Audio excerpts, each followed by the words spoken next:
Most people think desire is about wanting something you do not have. You desire food when you are hungry. You desire love when you are lonely. This is called the lack model of desire. Freud and psychoanalysis often followed this model. They said desire comes from a missing object. You want your mother because you do not have her. You want to kill your father because he stands in your way. Desire is treated as a hole you try to fill. Deleuze and Guattari say this is wrong. They reverse the entire idea. Desire is not lack, desire is productive. Think of a machine. A machine does not want or miss anything. It simply works. It takes in energy and produces something else. Desire works the same way. It produces reality. It produces connections. It produces the real world. This is the core claim of Anti-Oedipus. Desire makes things. It is not a dream or a fantasy. It is a positive, active, machinic force. The goal of the book is to replace psychoanalysis with something new. Psychoanalysis is Oedipal. It reduces everything to daddy, mummy, and me. It is representational. It turns desire into a theater play. The new approach is called schizoanalysis. It is materialist, it is revolutionary, and it starts from production, not representation. What is a desiring machine? It is not a metaphor, it is a real functioning machine. Every machine has a flow. A machine also cuts into that flow. It interrupts that flow. Then it connects to another machine. Take the mouth and the breast. The breast is a machine that produces milk. It creates a flow of milk. The mouth is a machine that cuts into that flow. It drinks the milk. The mouth then produces a flow of air or sound. Another machine, like the lungs, cut into that flow. Everything works this way. The anus cuts the flow of shit. The eyes cut the flow of light. The penis cuts the flow of urine and sperm. Desire is a network of cuts and flows. There is a simple law. One machine is always plugged into another machine. You cannot have a single machine alone. A machine only works when it breaks the flow of another machine. This is not a sad, violent process. It is how life operates. It is how nature operates. There is no difference between human beings and nature. Both are processes of production. The human body is a collection of desiring machines. The universe is a collection of desiring machines. A famous example comes from Bruno Bettelheim. He studied a child named Joy. Joy could only eat, sleep, and defecate when plugged into machines. He had an electrical feeding machine. He had a car machine to breathe. He had an anal machine that lit up. Joy was not sick because of his parents. He was exploring desiring production directly. The mistake is to call this autism or withdrawal. It is not withdrawal, it is a different way of producing reality. If desiring machines produce everything, what stops them? What limits them? Deleuze and Guattari introduce a strange concept, the body without organs. The body without organs is not an organism. It has no shape, no form, no organs. It is a full body that is unproductive, sterile, and unengendered. It is the anti production inside every production. Imagine a table. A schizophrenic table is not a normal table. It has been added to again and again. Its top surface disappears. Its framework becomes clumsy. You cannot use it for anything. This table is a body without organs. It is produced inside the process, but it does nothing. The body without organs is not a projection. It is not an image of the human body. It is a real surface. Desiring machines are recorded on this surface. They attach to it like medals on a wrestler's jersey. The body without organs has two modes. First, it repels desiring machines. It stays, stay away. Do not attach. This is the paranoid machine. Second, it attracts desiring machines. It pulls them toward itself. It appropriates them. This is the miraculating machine. Judge Schreber, a famous paranoid patient, experienced this. He thought God sent rays into his body. These rays were tiny sperm-like beings. They attached to his anus. He became a woman for God. This is the body without organs attracting desiring machines. But the body without organs can also repel. It can become empty. It can refuse all organs. That is the catatonic body. It is the dead body of the schizophrenic locked in a ward. The important point is this: the body without organs is produced right alongside the machines. It is not before or after. It is a third term in the series. 2, then 1, then 2 again. Machine, flow, interruption, and the body without organs as the 0 point. Next, Deleuze and Guattari talk about the three syntheses of the unconscious. The unconscious has its own logic. It is not a chaotic mess. It follows three syntheses.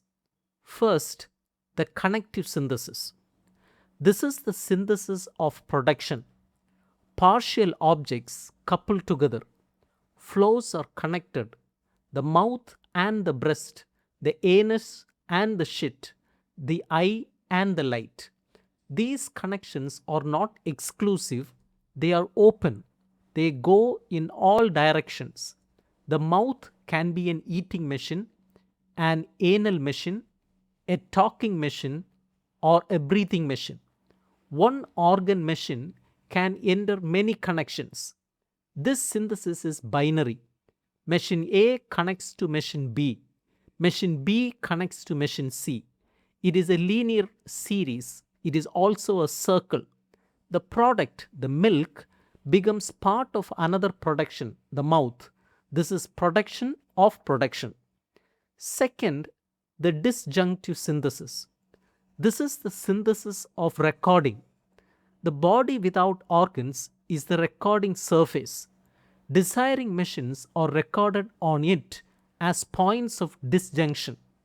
There are two uses of this synthesis. The exclusive use is Oedipal. It says either this or that, either you are a man or a woman, either you are a parent or a child, either you are dead or alive. You cannot be both. This creates exclusions. It creates lack.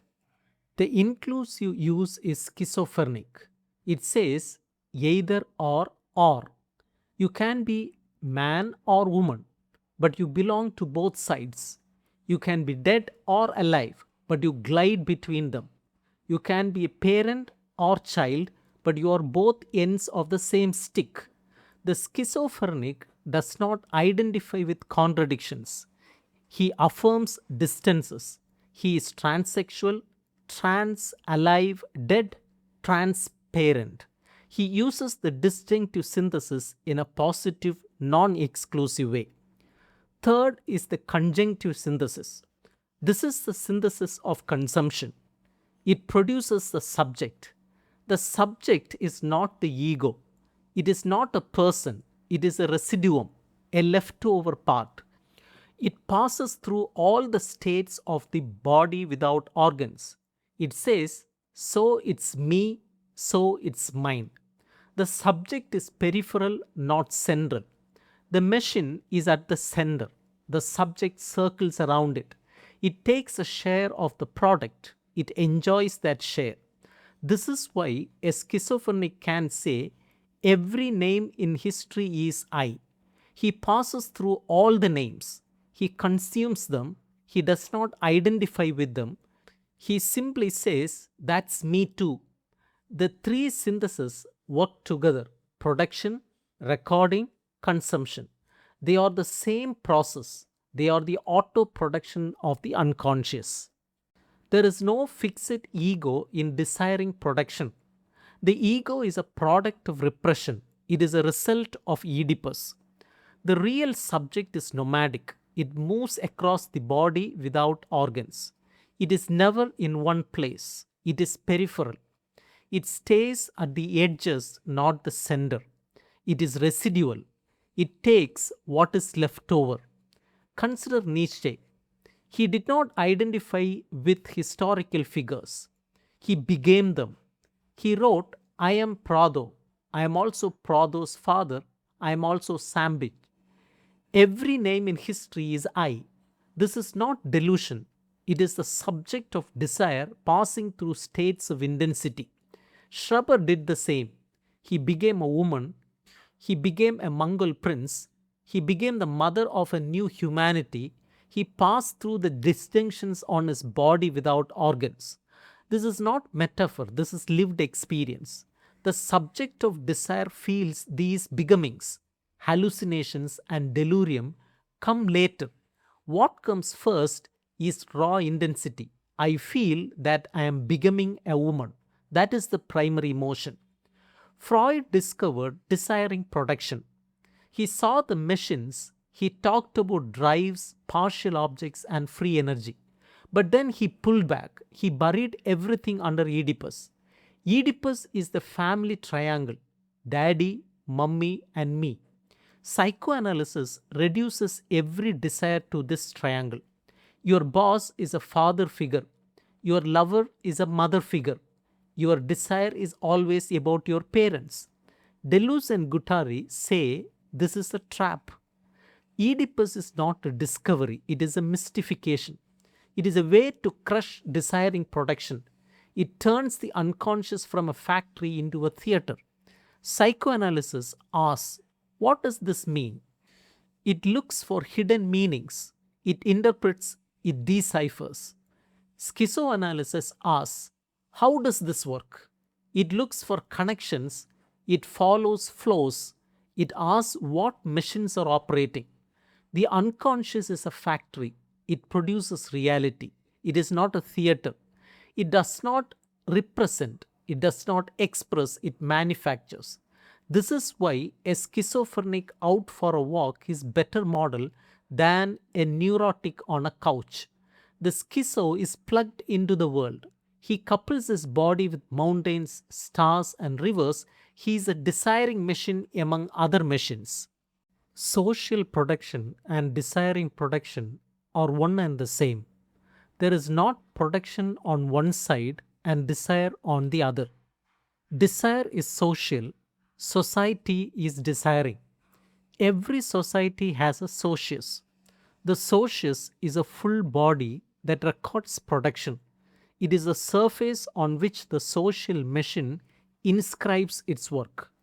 There are three forms of the socius: the earth, the despot, and the capital. Desire does not need to be sublimated. It does not need to be desexualized. It directly invests the social field. People desire fascism. People desire capitalism. People desire revolution. Desire is not a matter of mistaken interest. It is a matter of libidinal investment. This is Reig's great question. Why did the masses desire their own repression? Why did they want fascism? The answer is not deception, it is desire. They invested the fascist socius directly. They loved it, they wanted it. Deleuze and Guattari connects this with the three social machines. First, primitive territorial machine. The first socius is the body of the earth. Primitive societies code flows on the earth. They mark bodies, they cut, scar, tattoo, and mutilate. This creates a memory for man. It is a system of cruelty. Flows of women, children, herds, and sperm are all coded. Incest is the danger. Incest is the decoded flow that would destroy the code. The primitive machine prevents incest at all costs. Second, the barbarian despotic machine. The second socius is the body of the despot. The despotic machine overcodes the flows. It does not replace the old codes. It adds a new layer on top. The despot claims direct filiation with God. He marries his sister and his mother. This is royal incest. The debt becomes infinite. You owe everything to the despot, writing appears. The voice is fixed into law. The Ustad, the primordial state, is born. Third is the capitalist machine. The third socius is the body of money capital. Capitalism decodes the flows. It breaks the old codes. It does not replace them with a new code. It replaces them with an axiomatic of abstract quantities. Money is the general equivalent. Labor becomes abstract. Capital becomes a flow.